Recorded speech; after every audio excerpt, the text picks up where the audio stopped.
Hi everybody, we are Mike and Brenda Baker, and today's topic is why your ex-spouse doesn't want you to be happy.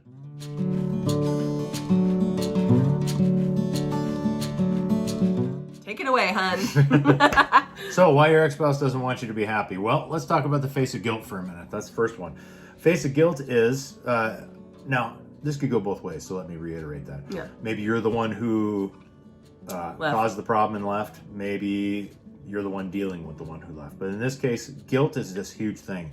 And as a culture now, and we'll talk about understanding culture here in a little bit, but the culture, unfortunately, is just blame the other person. You know, if you've got this issue, it's because this person did this to you. And if you've got this problem, it's because this person did this to you. And if you got this problem, it's because this person did this to you. And the whole point is, it's guilt, okay? And when guilt is not dealt with, then it bears its ugly head in the form of lashing out at you. And so you may think that your spouse, your ex-spouse, doesn't want you to be happy, and in truth, they don't. Why? Because they are hurting, because they realize they screwed up, because they feel all these things they did wrong. They feel that they failed in the marriage. All these things that you felt that maybe you're dealing with more positively, they are not dealing with so positively. Yeah. And, you know, the fact that you got remarried and maybe they're not, or maybe you have a better remarriage than they do, it really puts it more firmly in their mind that they were a failure. And so people don't like to admit when they are wrong, but they also don't want to admit when they failed. Yeah. And so possibly it could be just that. So that brings us into number 2. Okay, so we've talked about the face of guilt. Number 2 is lashing out is way easier than forgiveness. Forgiveness is hard stuff. So really, here's what we're going to tell you. Now, we've both dealt with angry exes, okay, on both sides. She had an angry ex, I had an angry ex, she had angry ex-in-laws. Luckily, I didn't have to deal with that nearly as much. But the point is lashing out is easy. Pointing the finger is easy. You did this, and you did this, and you did this, and it's all your fault, and yada, yada, yada, blah, blah, blah. It's just a lot of this is what it comes down to. So what we would suggest, or at least what I would suggest, is gratitude. Now, you know, there's this other huge movement going on right now, the gratitude movement. And I'm not talking the big fluffy bunny gratitude movement, okay? But, you know, scripturally speaking, gratitude is something that's required, okay? So I personally, it was suggested to me, and this is just what I do, it was suggested to me to actually sit down and start a gratitude journal, because I was really struggling with it in a lot of areas. And that's what we're talking about here. And so what I do is every morning and every night, fairly consistently, almost every day, I write down 8 things I have gratitude for, or, this is the kicker, I write a letter, and it was my choice to do the letter. I write a letter in my gratitude journal to the person who I have problems with, thanking them for those problems because they helped shape me into who I am. That probably makes your head hurt, because it made mine hurt. I don't know, how long was it before I actually did it? But you did a good job. It was a while. You did it. All right, and there are times when I have to rewrite those letters. However, overall, it does help me to move forward. The gratitude helps me move forward. I'm not where I want to be yet, but it does help me to change my mindset, to change my direction, and to have more sympathy than anger in those situations. Right. So when it comes to being negative and any negative emotion, those are, like Mike said, they're easier. And so we would also like to suggest that you take the high road.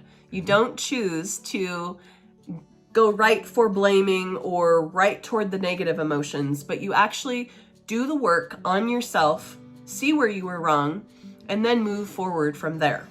Yeah. You probably have some apologies to make yourself, even if your divorce was the result of an action that your ex, you know, if they had an affair or something like that, you still had part of the blame in that situation. We say that about ourselves, and we say that with each and every person that we work with. There are not any no-fault divorces. Yeah. You're both part of it. You both got fighting the game. Yeah. Yeah, it was partly your So- fault. So One thing I would reiterate with that too is maybe you're listening to this and you were the one who had the affair. Okay. Are you causing problems for the other household that don't need to be happening? All right. Are you blaming them for really what is you? yours to blame. They can only deal with the things that are theirs. No. There's no reason they should have to deal with the things that are theirs and the things that are yours.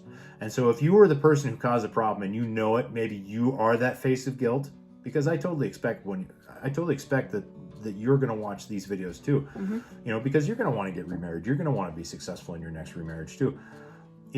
If you're the one who caused the problem, if you were the one, okay, then you have the total ability to pull the plug on the guilt. You have the total ability to start your own gratitude journal, to make the change that will determine a better direction for your life and for the life of your kids, for that matter, because this is your situation now. And it's time to forgive yourself. Look, we all make mistakes. Whether or not maybe you had a long-term affair, maybe it was not something that was just once. Own it. Forgive yourself, because you cannot move forward and you will not love yourself and respect yourself and make good decisions until you take that step to forgive. So forgive yourself even if your ex-spouse doesn't. Yes. They will like to remind you, but your life is your life now. You made the choices you made. You made the changes you made. Maybe they weren't positive, but they don't have to be negative the rest of your life. Exactly. You can still be your best self. Yep. Whether or not you were 6 months ago or a year ago matters not. It's time right now. Right now is the best time. The only time that is better than right now is yesterday. So just be your best. So we believe in you if you didn't have the affair, and we believe you can change even if you were the one that had the affair. Exactly. And then we're just using affairs as an example. Yeah. It seems to be the one that happens most. Yeah, and there's lots of other situations that we come into contact with our different clients, but we just want to tell you that you can overcome anything you decide to. Yeah. So that leads us into our last one on this video. So understanding culture. Okay. Way too many of you people have allowed culture into your house. Yes. Kick that crap out. Kick it to the curb with the bad couch you bought last year at the yard sale, okay? Get rid of it. Culture does not belong in your house. Family belongs in your house. Conviction belongs in your house. Love and gratitude belong in your house. Culture does not belong in your house. Get rid of that crap today. Because what culture is going to do is it's going to influence the affairs. It's going to influence the lack of communication. It's going to influence the women's empowerment. It's going to influence that men are these horrible beasts. All of these things are culture. Okay? They're not conviction, they're culture. You're being fed a line. And that's not even political. Those are the things that we see tearing families apart over and over and over again. Yep. And we're very passionate about it because, we see families fall apart all the time. And it's sad. It's really sad. One of the biggest problems in the American culture, and I'm just going to say it, is TV. Are you getting what your family looks like from the TV? If you are, that is absolutely not going to work well. It doesn't work well for the stars, and it's not going to work well for you because you have been fed a lie that if you and your spouse are soulmates, everything should be easy. Yeah. Sorry, that doesn't actually help or happen. Yeah. Marriage is hard. Remarriage is even harder because you have a lot of baggage. That's how it is. You're supposed to learn to work. Work together, do the hard things, discipline yourself to be the best that you can be for your spouse and for your kids, and you're not going to have the same crappy relationship if you'll just do those things. Exactly.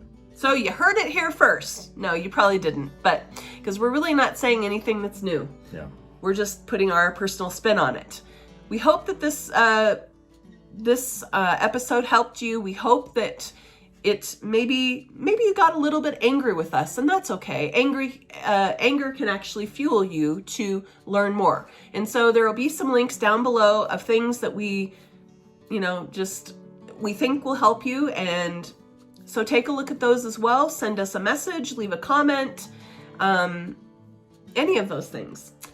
We would love it if you would subscribe to our channel and just really come on board with us and let us help you. All right, we'll talk to you again soon. Bye.